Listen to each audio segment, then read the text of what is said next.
Hello! Good morning po sa ating lahat mga mami. Kamusta po ang inyong Valentine's Day kahapon? Ako, naglalaba, naglilinis ng bahay. Siyempre, hindi naman uso sa amin ang flowers. Imbis na ibili ko ng flowers sa asawa ko, kakain na lang namin sa labas. Ano ba naman ang flowers? May malalan pa lang naman yan kinabukasan. Yes na kami, babonhan.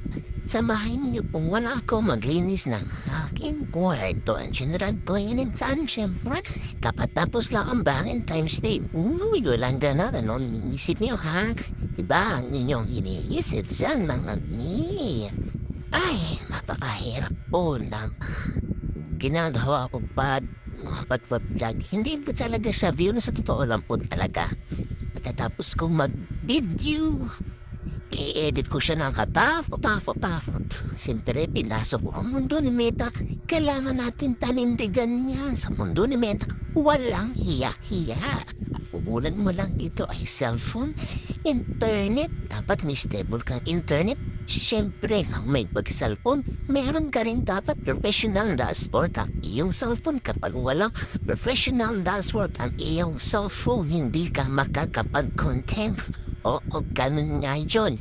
Kaya kung gusto mo pasukin ang mundo ni Mita, kailangan meron kang professional dashboard. Yes.